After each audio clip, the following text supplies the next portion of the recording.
Praise the lord. దేవుని నామాన్ని అందరికీ కూడా వందనాలండి. అందరూ బాగున్నారా?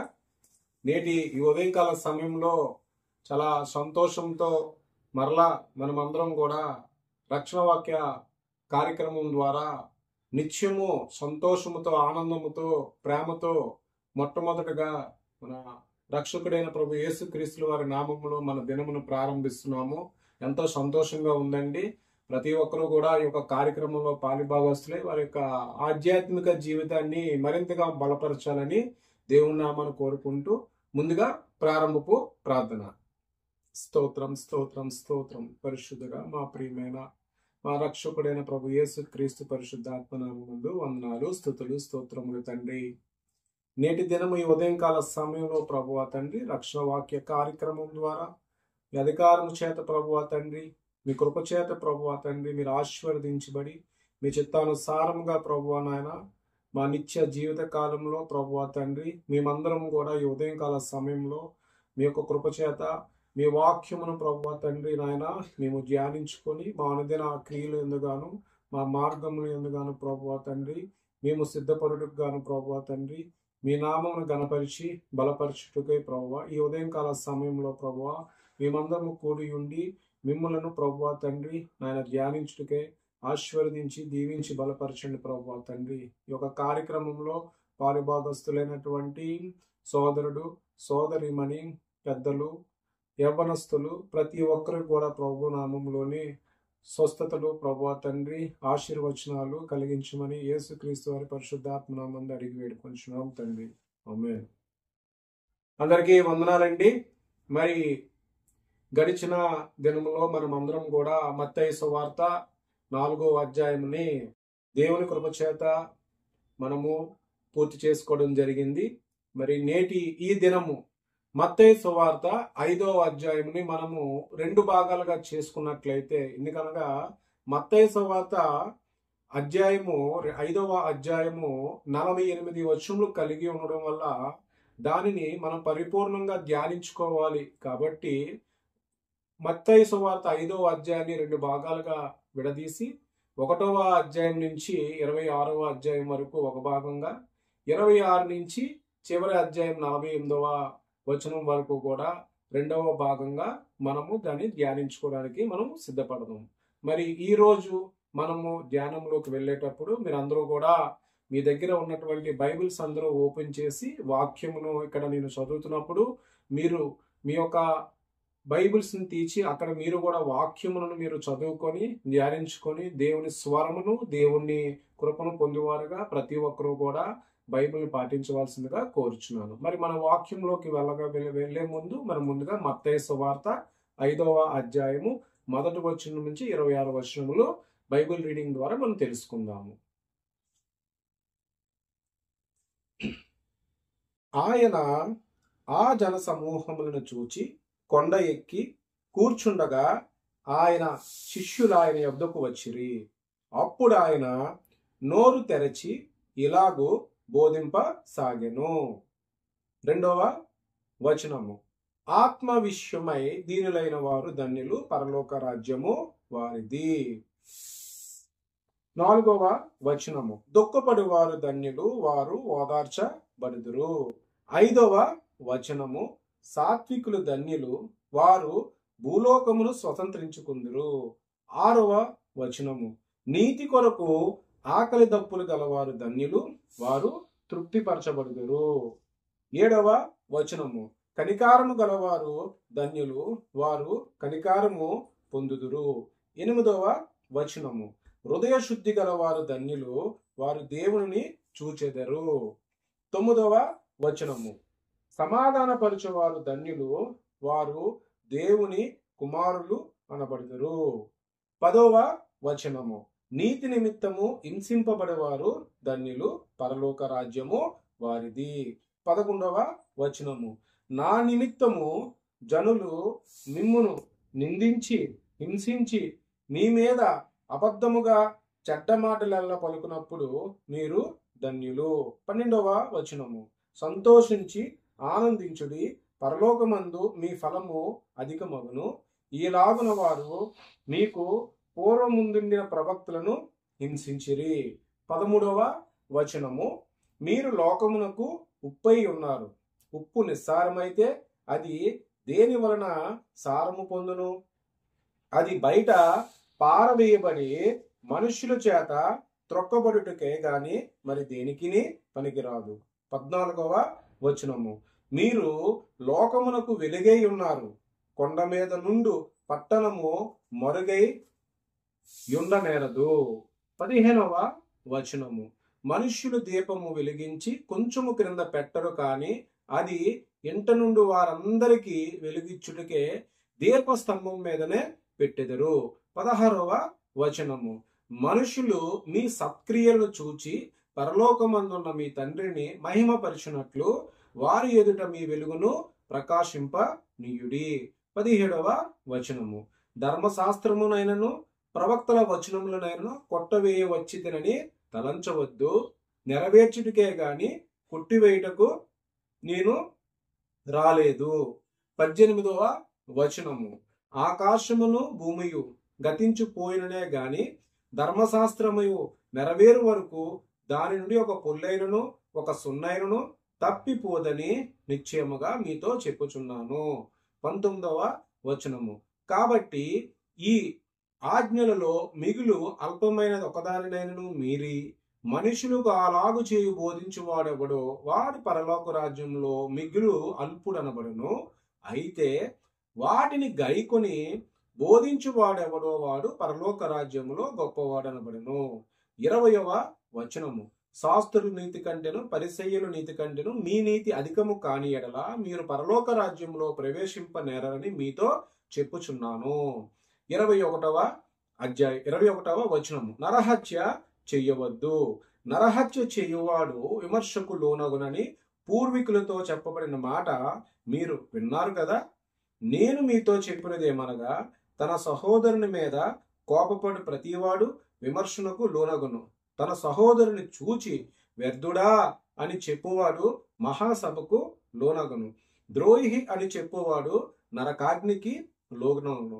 23వ వచనము, కావున నీవు బలిపీఠమునొద్ద అర్పణము నర్పించుచుండగా నీ మీద నీ సహోదరునికి విరోధమయమైనా కలదని అక్కడ నీకు జ్ఞాపకము వచ్చిన ఎడల అక్కడ బలిపీఠము ఎదుటనే నీ అర్పణము విడిచిపెట్టి మొదట వెళ్ళి నీ సహోదరునితో సమాధాన పడుము.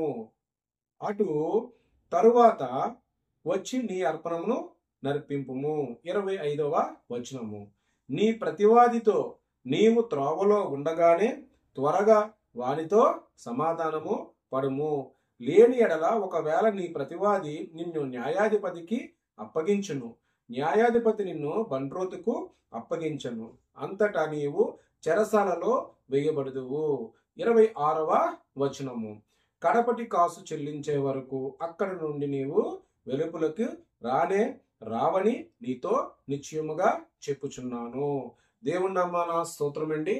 మరి నేటి ఈ దినము మత్తయి సువార్త 5వ అధ్యాయంలో 48 వచనాల్లో మొదటి భాగంగా మొదటి వచనం నుంచి 26 వచనములు మనము ఈరోజు చదువుకోవడం జరిగింది. మరి ఇందులో ముఖ్యమైన కొన్ని విషయాలను మనము దాని యొక్క సందర్భాలు కొన్ని విషయాలను మనము ఈరోజు ధ్యానించుకున్నట్లయితే, అసలు ముందుగా మత్తయి సువార్త 5వ అధ్యాయము 6వ అధ్యాయము 7వ అధ్యాయము, ప్రియమైన క్రైస్తవ సోదరులారా, ప్రభు యేసు క్రీస్తుల వారు కొండ మీద చేసినటువంటి ప్రసంగంగాను అదేవిధంగా ఆయన అనేకమైన బోధనలను అనేక ఉపమానమైనటువంటి రీతుల్లో అక్కడున్న జనసమూహానికి వివరించేటప్పుడు అసలు ఈ యొక్క ప్రారంభము దీని యొక్క ముగింపు అసలు ఏ రకంగా ఉన్నది అనేది మనం చూసుకున్నట్లయితే, ఒకసారి మనం అందరం కూడా మత్తయి సువార్త గడిచిన దినము 4వ అధ్యాయంలోని 25 చివరి వచనం ఒక్కసారి మనం చూసినట్లయితే, యోర్దానుకు అవతల నుండి బహుజన సమూహములు ఆయనను వెంబడించెను. అంటే యోర్దాను నది అవతలున్నటువంటి బహుజనులందరూ కూడా ఆయనను వెంబడించారు. అక్కడ వెంబడించడం బట్టి 5వ అధ్యాయం వచ్చేసరికి అక్కడ ఆయన ఆ జన సమూహములను చూచి కొండ ఎక్కి కూర్చుండగా ఆయన శిష్యులు ఆయన వద్దకి వచ్చారు. అంటే 24వ అధ్యాయం ఎండింగ్ లో జనసమూహంలో ఆయన వెంబడించినప్పుడు ఆయన ఆ జనసమూహమును చూసి, యేసయ్య ఆ జనసమూహమును చూసి కొండ ఎక్కి కూర్చున్నాడు. మరి ఇలా యేసయ్య కొండ ఎక్కి కూర్చున్నప్పుడు మరి అక్కడి నుంచి మరి ప్రఖ్యాతంగా ఈ 5, 6, 7 అధ్యాయాల్లో వచనములు అనగా కొండ మీద జరిగినటువంటి ప్రసంగం యొక్క ఈ యొక్క అద్భుతమైనటువంటి ప్రసంగము దీని ఎండింగ్ కూడా ఎక్కడికి వచ్చిందంటే మత్తయి సువార్త 7వ అధ్యాయంకి ఒకసారి మనం వెళ్ళినట్టయితే మత్తయి సువార్త 7వ అధ్యాయము చివరి మాటలు 7వ అధ్యాయము మనం చూసినట్లయితే ఈ చివరి మాట 28వ వచనం చూసినట్లయితే యేసు ఈ మాటలు చెప్పి ముగించినప్పుడు జన సమూహములు ఆయన బోధనకు ఆశ్చర్యపడుచుండిరి. ఎలా అనగా ఆయన వారి శాస్త్రుల వలె కాక అధికారము గలవాని వలె వారికి బోధించెను. ఎంత ప్రాముఖ్యం కలిగినటువంటి పరిచర్య అంటే కొండ మీద ప్రభు అయిన యేసుక్రీస్తుల వారి యొక్క పరిచర్య ఈ 5, 6, 7 అధ్యాయాలు ప్రతి క్రైస్తవుడు కూడా పరిశుద్ధ గ్రంథంలోని మనమందరము ఖచ్చితంగా మనము ధ్యానించుకోవాల్సినంత అవసరము ఉంది.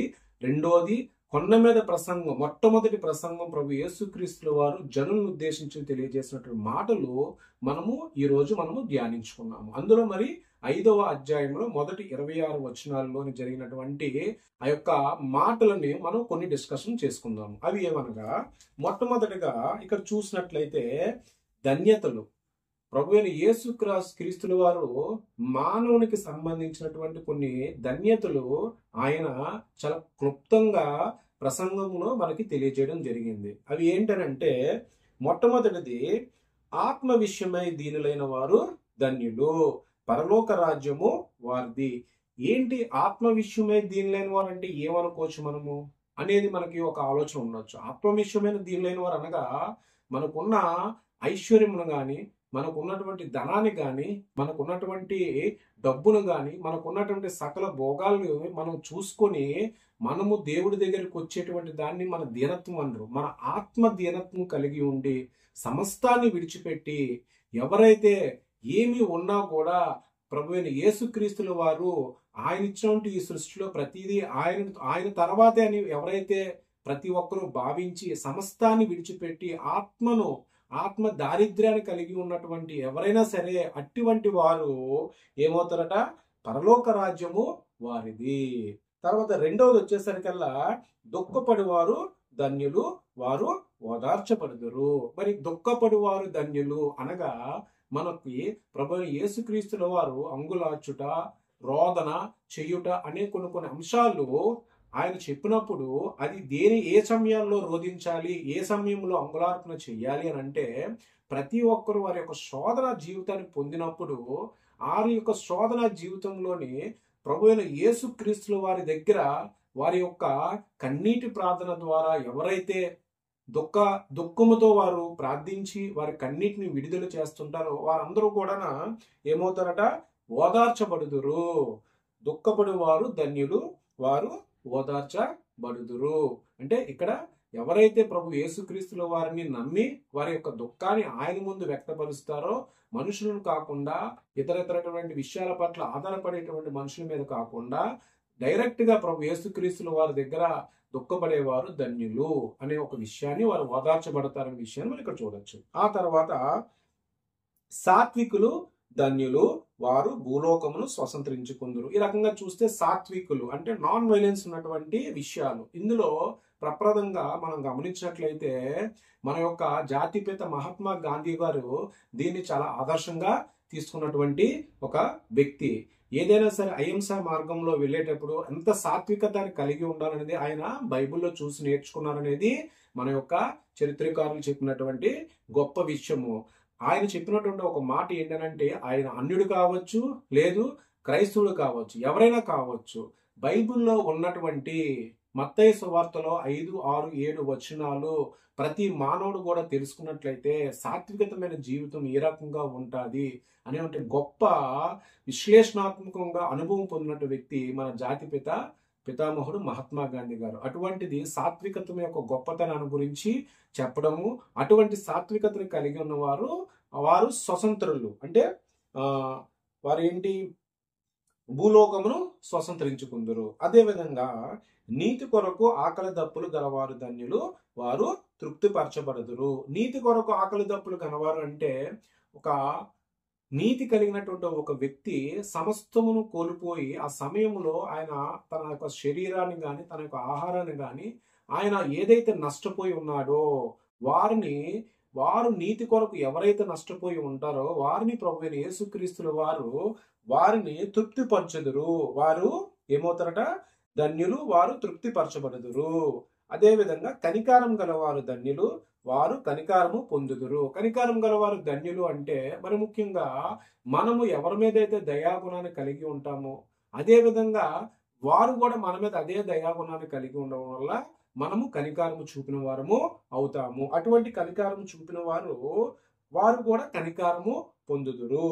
అదేవిధంగా హృదయ శుద్ధి గల వారు ధన్యులు, వారు దేవుని చూచెదరు. హృదయ శుద్ధి గల వారు ధన్యులు అంటే మన యొక్క ఆత్మ గాని మన యొక్క హృదయము గాని మన మనస్సు గాని మన రెండు కళ్ళతో దేవుని చూడాలి అని అంటే చాలా శాంతిని కలిగి ఉండి ఎటువంటి హేక్రియలు లేనటువంటి హృదయము శుద్ధి కలిగి ఉన్నటువంటి మనస్సు ఉన్నవారు మాత్రమే వాళ్ళ ఒక రెండు కళ్ళతో ఏంటంట దేవుని చూచెదరు.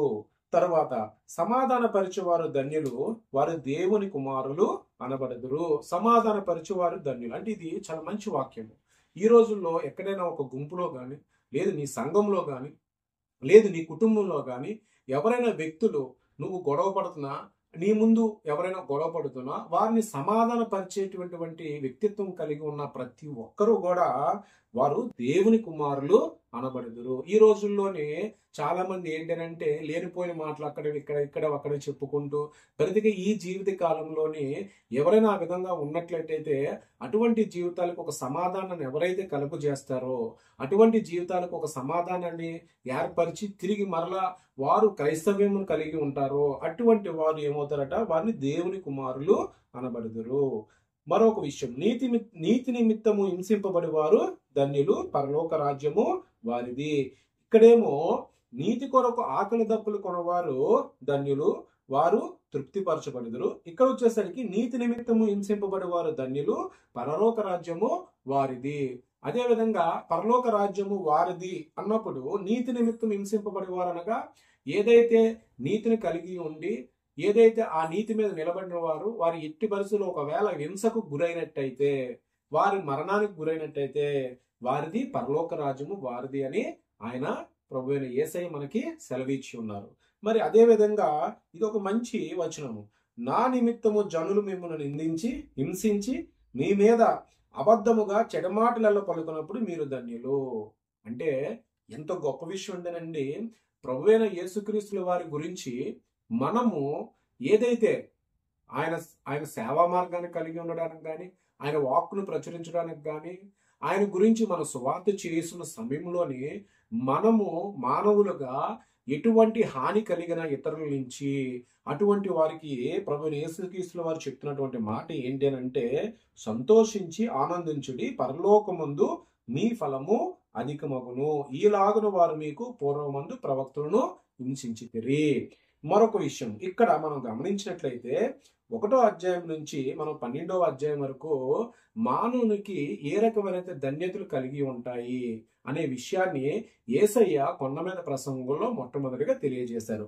ఆ తర్వాత ఇక్కడ చూసినట్టయితే ఇక్కడ రెండు విషయాల్ని ఆయన రెండు విషయాలతో పోల్చి చెప్పడం జరిగింది. కాబట్టి ఉప్పుని, రెండోది వెలుతురుని, ఈ రెండు విషయాలను ఏ రకంగా చెప్పడం జరిగిందంటే ఉప్పు విసారమైనటువంటి ఉప్పు ఏ రకంగా అయితే ఉప్పు మనకి ఏం చేస్తుంది, కామన్ గా టేస్ట్ ఇస్తుంది. అదే విధంగా దాన్ని మనము నిల్వ చేసేటువంటి పదార్థాల్లో ఉంచడం వల్ల అది కొంతకాలం మనకు నిలబడుతుంది. ఉప్పు నిస్సారం అయితే ఏ రకంగా అయితే ఉంటుందో మనిషి మాట కూడా అంతే విలువ గలదై ఉండి అంతే మంచి మాటలు కలిగి ఉన్నటువంటిది అయితే అంత గొప్పమైనటువంటి విషయాన్ని ఆయన మనకి ఉప్పుతో పోల్చడం జరిగింది. మరి మరొక విషయము వెలుగు. ఏదైనా ఒక వెలుగును మనం పొందాలి అని అంటే ఇక్కడ వాక్యంలో మనకి సెలవిచ్చినట్టు వెలుగు మనకి వచ్చేటట్టయితే మనుషులు దీపము వెలిగించి కొంచెము క్రింద పెట్టరు, కానీ అది ఇంటి నుండి వారందరికీ వెలిగించుడికి దీపస్తంభం మీద పెట్టురు. ఎవరైనా మనకి వెలుగు కావాలి అంటే ఆ వెలుగు ఏ రకంగా ఉండాలి, అది మనము సృష్టించినటువంటి సృష్టి వెలుగు కన్నా భగవంతు యొక్క వెలుగును కలిగి ఉండే విధంగా ఉన్నట్లయితే దాన్ని మనం ఎక్కడ పెడతామో దీపస్తంభం మీద పెట్టడం వల్ల అది అందరికీ వెలుగునిస్తుంది. ఆ విధంగా మనుషులు మీ సత్క్రియలను చూచి పరలోకముందున్న మీ తండ్రిని మహిమపరిచినట్లు వారి ఎదుట మీ వెలుగును ప్రకాశింపనివ్వండి. ఇక్కడ ఏంటంటే దీని అర్థము మీ సత్క్రియ అంటే మనం చేసే ప్రతి క్రియలను ఎవరైతే ఒక క్రియ చేసినప్పుడు ఆ క్రియ చేసిన ఒక వ్యక్తి యొక్క వెలుగు ప్రకాశించి ఆ వెలుగు ఏ రకమైన పరలోకమందున్న తండ్రికి అది ఏ రకంగా మహిమపరిచినట్లు అవుతుందో అటువంటి వెలుగుని మనము అటువంటి సత్క్రియలను చేయగలిగే ఉండాలి. అటువంటి సత్క్రియలు మాత్రమే మనం చెయ్యాలనేది యేసయ్య మనకి చెప్తున్నారు. అదే విధంగా ఇక్కడ చూసినట్టయితే 17వ వచనం నుంచి ఇక్కడ మనకి 20వ వచనం వరకు చూసినట్లయితే ధర్మశాస్త్రానికి సంబంధించిన అంటే ధర్మశాస్త్రానికి సంబంధించినటువంటి విషయాన్ని చాలా క్లారిటీగా చెప్పారు. ఈ విషయం మనం అందరం గుర్తుపెట్టుకోవాలి. ఎందుకంటే కొన్ని సమయాల్లోని చాలా మంది అన్యులు కానీ అనేక మంది మతోన్మాదులు కానీ కొన్ని విషయాలను బైబిల్ని వక్రీకరించి వక్ర మార్గంలోనే బోధ చేసే వారికి ఇది ఖచ్చితంగా చాలా జాగ్రత్తగా తెలుసుకోవాల్సిన విషయము. మనము కూడా వారికి వివరించాల్సిన విషయం, అవసరమైతే బైబిల్ తీసి చూపించాల్సిన విషయం. అది ఏంటంటే ప్రభువు యేసుక్రీస్తుల వారు ధర్మశాస్త్రాన్ని కొట్టివేయడానికి రాలేదు, కానీ ఆయన ధర్మశాస్త్రంతో పాటు కృపా సువార్తను మనకు అందించడానికి వచ్చారని ఒక విషయాన్ని ఇక్కడ మనకి తెలియజేయడం జరిగింది. అది ఏంటంటే ధర్మశాస్త్రమునైనను ప్రవక్తల వచనములనైనను కొట్టివేయవచ్చితని తలంచవద్దు, నెరవేర్చుటకే గాని కొట్టివేయుటకు నేను రాలేదు. ఆకాశమును భూమియు గతించిపోయినే గాని ధర్మశాస్త్రమంతయు నెరవేరు వరకు దాని నుండి ఒక పుల్లియు ఒక సున్నైను తప్పిపోదని నిశ్చయముగా మీతో చెప్పుతున్నాను. కాబట్టి ఈ ఆజ్ఞల్లో మిగులు అల్పమైన ఒక దానిని మీరు మనుషులకు అలాగ చేయక బోధించేవాడెవడో పరలోక రాజ్యంలో మిగులు అల్పుడు. అంటే ఇక్కడ ఏదైతే ఈ ధర్మశాస్త్రానికి సంబంధించిన విషయాలను కానీ ప్రభు యేసుక్రీస్తుల వారు కృపా సువార్తను మనకు వివరించే విధానంలోని ఉన్నది ఉన్నట్టుగా చెప్పి దాన్ని బలపరిచేటువంటి వ్యక్తి ఓన్లీ బోధకులు చాలా రకాలుగా మనకు అన్ని విధాలుగా చెప్పిన ప్రతి బోధ చెప్పే ప్రతి మనిషి కూడా మంచివాడు అనుకోవడం మనము అలాగా అనుకోకూడదు. ఎందుకంటే ఇక్కడ ఏం చెప్తుంది వాక్యమునంటే బోధించేవాడు పరలోక రాజ్యంలో మిగులు అల్పుడనబడును, అయితే వాటిని గైకొని బోధించేవాడు పరలోక రాజ్యంలో గొప్పవాడు అనబడవను. మిగులు అల్పుడు అనబడును, గొప్పవాడు అనబడబడును. అంటే గొప్పవాడు అనబడు ఎప్పుడవుతున్నాడు? ఓన్లీ వినేసి ఊరికినే మంచిగా ఉన్న మాటలు చెప్పి దేవుని యొక్క ఆజ్ఞను గై కొనకుండా చెప్పేవాడు అల్పుడు. అదే ప్రభు యేసుక్రీస్తుల వారు చెప్పినటువంటి ప్రతి ఆజ్ఞను ప్రతి దాన్ని కూడా గమనించి ప్రతి దాన్ని కూడా గైకొని దేన్నైతే ఇతరులకు తెలియజేస్తారో అటువంటి వాడు గొప్పవాడు అనబడును. మరి మన యొక్క జ్ఞానం ఏ రకంగా ఉండాలో కూడా ప్రభు అయిన యేసుక్రీస్తుల వారు మనకు తెలియజేస్తారు. శాస్త్రుల నీతి కంటేను పరిసయ్యుల నీతి కంటేను మీ నీతి అధికము కాని ఎడల మీరు పరలోక రాజ్యమునకు ప్రవేశింపనేరని మీతో చెప్పుచున్నాను. తర్వాత చివరగా 21 నుంచి 25 వర్షాల్లో మనం చూసుకున్నట్టయితే ధర్మశాస్త్రము వర్సెస్ కృపావరం. ఇక్కడ ఏం చెప్తుందంటే ఇక్కడ మీరు గమనించినట్లయితే ఇక్కడ చాలా క్యాలిక్యులేటెడ్ గా విషయాలను మనం తెలుసుకోవాల్సి ఉంది. ఎందుకంటే అందుకనే ఈ కొండ మీద ప్రసంగం విషయంలోని 5, 6, 7 వచనాలు చాలా జాగ్రత్తగా ఉండాలి. ఎందుకంటే ఇక్కడ 2 భాగాలు కలిసి ఉంటాయి. ఒకటి ధర్మశాస్త్రములో మోషే ద్వారా తండ్రి ఏ రకమైన ఆజ్ఞలు ఇచ్చారు, ఆ ఆజ్ఞలను ప్రభు అయిన యేసుక్రీస్తుల వారు తండ్రి ఆజ్ఞలను గౌరవిస్తూ మోషే నడిపించిన ఆజ్ఞలను ప్రజలకు తెలియజేస్తూ యేసుక్రీస్తుల వారు వచ్చినటువంటి కృపా సువార్తను ఏ విధంగా తెలియజేశారనేది ఇక్కడ వచనాలు బాగా గమనిస్తే మీరు నరహత్య చేయవద్దు అనే ఒక పదం ఉంది. కానీ అక్కడ మీరు గమనిస్తే దాని తరువాత నరహత్య చేయువాడు విమర్శకు లోనగునని పూర్వీకులతో చెప్పబడిన మాట మీరు విన్నారు కదా. అంటే మీరు విన్నారు కదా అంటే అది ఎక్కడుంది అంటే ముందుగా పాత నిబంధనలోని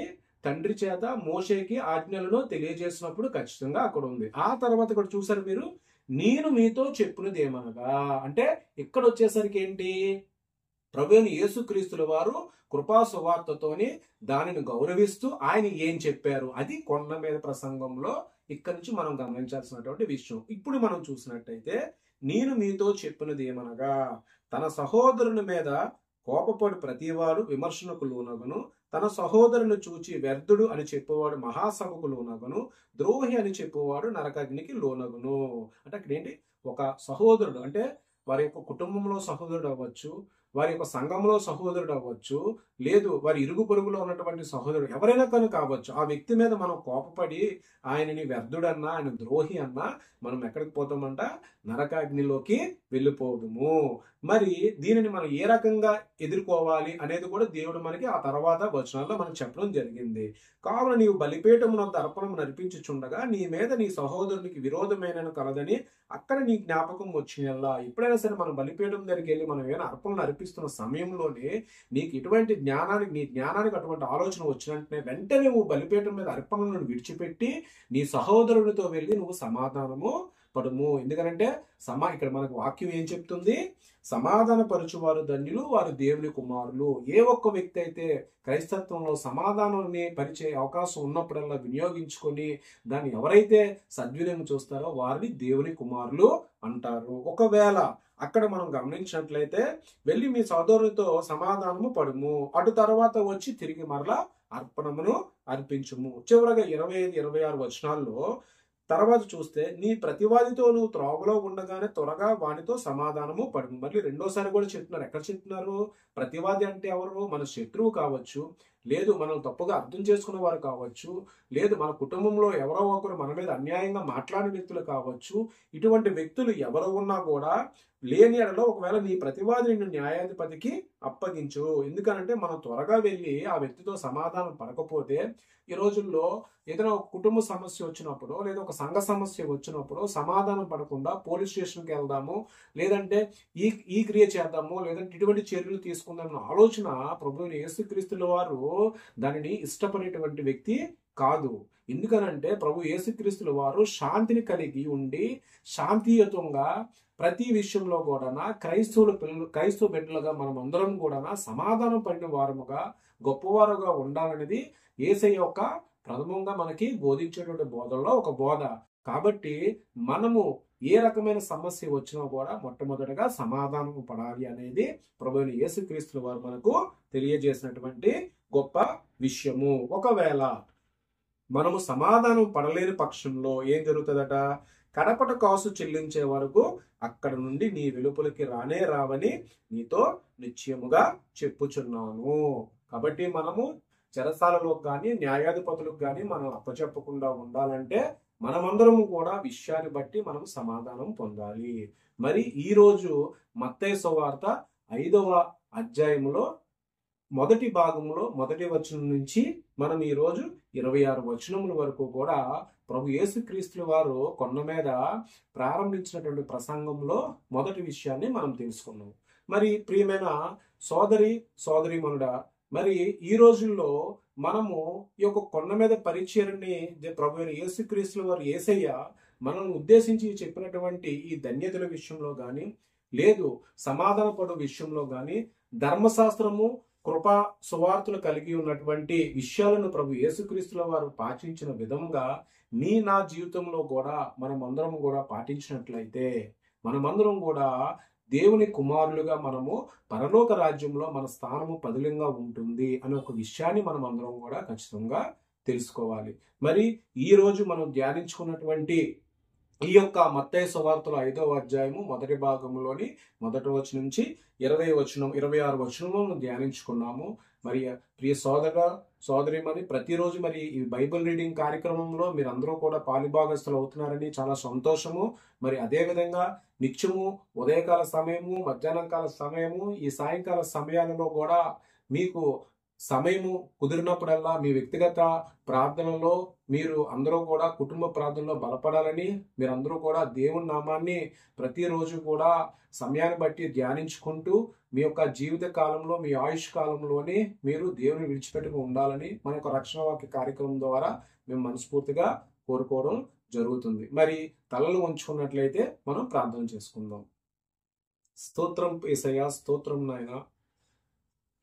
ప్రభువా, ఈరోజు మరి ఈ ఉదయంకాల సమయంలో నాయన మేము అందరము కూడా కలిసి రక్షణ వాక్య కార్యక్రమం ద్వారా ప్రభువా తండ్రి నాయన ప్రతి ఒక్కరూ కూడా మీరు ఈరోజు మాతో మాట్లాడించినటువంటి మాటలు ప్రభువా మత్తయి సువార్త 5వ అధ్యాయంలోని ప్రభువా తండ్రి నాయన మొట్టమొదటిసారిగా ప్రతి మానవునికి ఉద్దేశించి మీరు తెలియజేసినటువంటి ధన్యతల విషయంలోని కానీ ప్రభువా తండ్రి ధర్మశాస్త్రాన్ని మీరు ప్రభువా తండ్రి నెరవేర్చుటకు వచ్చి ఉన్నారు కానీ ప్రభువా ఎటువంటిది కూడా తీసివేయటకు రాలేదని చెప్పిన విషయాల దగ్గర వరకు మేము మానవులుగా ప్రభు యేసుక్రీస్తుల వారు కల్పించిన కృపా సువార్తలో భాగముగా మేమందరం కూడా రక్షణ పొందేవారంగా మీరు మమ్మల్ని ఆశీర్వదించిన విధానాన్ని బట్టి కానీ వందనాలు స్తుతులు స్తోత్రములు ప్రభువా ఈ యొక్క వాక్యముల ద్వారా ప్రభువా తండ్రి మేము బలపడి అట్టి శక్తిని కృపను పొందేవారంగా మమ్మల్ని ఆశీర్వదించి దీవించి బలపరచమని అడుగుచున్నాం తండ్రి. మరి నేటి దినము ప్రభువా నాయన ముందర ప్రభువా తండ్రి నాయన యూట్యూబ్ ఛానల్ ద్వారా ప్రభువా నాయన రక్షణ వాక్య కార్యక్రమంలో పాలి భాగస్థులైనటువంటి సమస్త జనులను ప్రభువా తండ్రి మీ నామములో ప్రభువా తండ్రి ఉదయంకాల సమయంలో ప్రభువా వాళ్ళ హృదయములను వారి ఆత్మలను ప్రభువా తండ్రి కలిగిన ప్రభువా తండ్రి ప్రతి విషయాన్ని మీరు ఆశీర్వదించండి ప్రభువా దీవించండి ఆయన వారి సహాయమును బలపరచండి ప్రభువా తండ్రి నాయన మీ నామములు అడుగు ప్రతి ఒక్కరికి కూడా ప్రభువా మీరు సహాయం చేయమని అడిగి వేడుకొంచున్నాం తండ్రి. ఆమేన్. పరలోకమున మా తండ్రి నీ నామము పరిశుద్ధపరచబడును గాక, నీ రాజ్యము వచ్చును గాక, నీ చిత్తము పరలోకమందు నెరవేరునట్టు భూమి యందు నెరవేరబడును గాక. నేడు మా అనుదిన ఆహారం మాకు దయచేయండి. ఇతర అపరాధులు మీరు క్షమించిన ప్రకారము తండ్రి మా అపరాధము క్షమించును. శోధల నుంచి దుష్టుల నుంచి కీడు నుంచి రక్షించండి ప్రభువా తండ్రి. రాజ్యము ఘనత శక్తి మహిమ నిరంతరం నీవైండు గాక. తండ్రి కుమార క్రీస్తు పరిశుద్ధాత్మనామందు మిక్కులు కృపతో అడిగి వేడుకొంచున్నాం తండ్రి. ఆమేన్ ఆమేన్ ఆమేన్. Praise the Lord. అందరికీ నమస్కారం అండి. మరి రాబోయే రోజుల్లో మనము మన యొక్క రక్షణ వాక్య కార్యక్రమాన్ని మీతో పాటు మీ యొక్క మీకు తెలిసినటువంటి వ్యక్తులందరికీ కూడా మన యొక్క యూట్యూబ్ ఛానల్ని రక్షణ వాక్య కార్యక్రమాన్ని సబ్స్క్రైబ్ చేయించండి. మరి అనుదినము ప్రతిరోజు ఉదయకాల సమయంలో ప్రతి ఒక్కరు కూడా వారి యొక్క ఆధ్యాత్మిక జీవితాన్ని బలపరచుకోవడానికి మరింతగా ఉపయోగపడుతుంది. కావున ప్రతి ఒక్కరూ ఈరోజు ఉదయకాల సమయంలో ప్రార్థనలు ముగించుకొని మీ అనుదిన కార్యక్రమాల్లో ప్రతి ఒక్కరూ కూడా జయం పొందాలని మనస్ఫూర్తిగా కోరుకుంటూ సెలవు తీసుకుంటాం.